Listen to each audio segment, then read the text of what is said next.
നമസ്കാരം. India is not for beginners ഇപ്പോഴത്തെ ഒരു റീൽ ട്രെൻഡാണ്. അതായത് കുരുവി, ഈ തുടക്കക്കാർക്ക് പറഞ്ഞിട്ടുള്ളതല്ല ഇന്ത്യ. മറ്റ് രാജ്യങ്ങളിൽ നിന്ന് വരുന്നവർക്കൊക്കെ ഇന്ത്യയിൽ നടക്കുന്നൊക്കെ കണ്ട പേടിയാവും. They'll be like,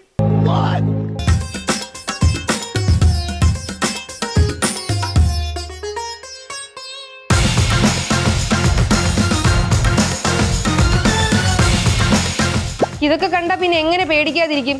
തിളച്ച എണ്ണയിലാണ് കൈയിട്ട് അവൻ ചിപ്സ് കോരി എടുക്കുന്നത്. ഈ വെള്ളത്തിൽ കൈയിട്ട് തുണി അലക്കി എടുക്കുമ്പോൾ അവൻ ചിപ്സ് കോരി എടുത്ത് മാറ്റുന്നത്. എന്നിട്ട് ആ തിളച്ച എണ്ണയിൽ തന്നെ കൈ ഒന്ന് കഴുകിയെടുക്കും. എന്തല്ലേ?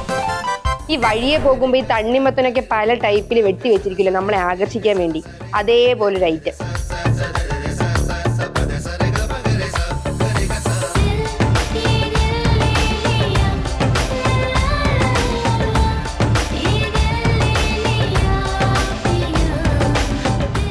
ഐറ്റം ബ്രിഞ്ചാളാണ്, അതായത് നമ്മുടെ കത്തിരിക്ക.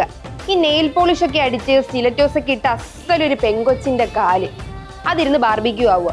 ഇതൊക്കെ കണ്ടാൽ ഞാൻ ആകർഷിക്കപ്പെട്ടേനെ. ഈ കുഞ്ഞു കൊച്ച് എത്രയൊക്കെ വാട്ടർ ബലൂൺ എറിഞ്ഞിട്ടും അത് എത്തേണ്ട അടുത്ത് എത്തുന്നില്ല.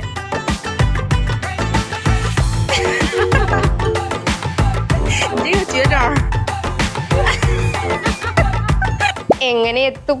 ഇതല്ലേ നടക്കുന്നേ. പാവം ആരെങ്കിലും അതിനെ ഒന്ന് പോയി സഹായിക്കണേ. ഇത് നോക്കിക്കോ.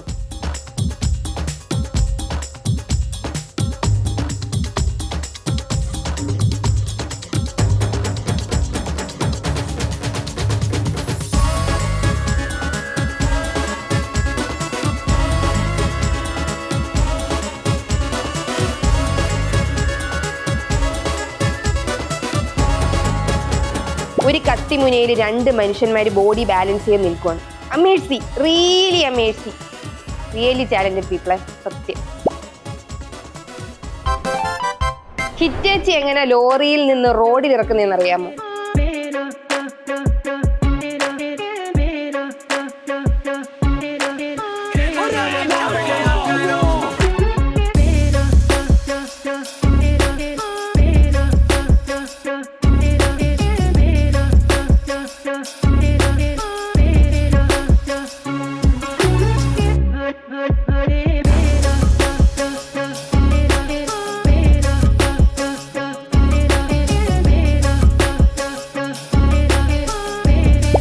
മെയിൽ കണ്ടന്റ് എന്നൊക്കെ പറഞ്ഞ് ഇത് ഇൻസ്റ്റഗ്രാമിൽ വരുന്നത്, അതിലെനിക്ക് പ്രതിഷേധമുണ്ട്.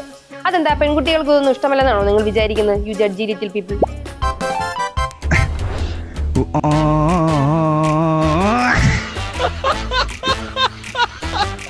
പാവ ഗോൾഡ് ഫിഷ്.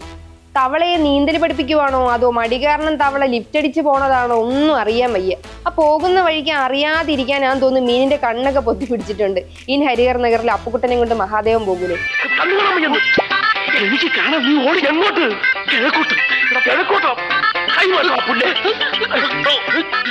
പാവം രണ്ടും കൂടി എത്തുമോ എന്തോ വീട്ടില്. ഈ നീന്തൽ അറിയാത്തവര് പഠിക്കുക, അല്ലാതെ ഇതുപോലെ ലിഫ്റ്റ് അടിച്ച് പോകാതെ. അപ്പൊ ശരി, അടുത്ത എപ്പിസോഡിൽ കാണാം. Bye bye.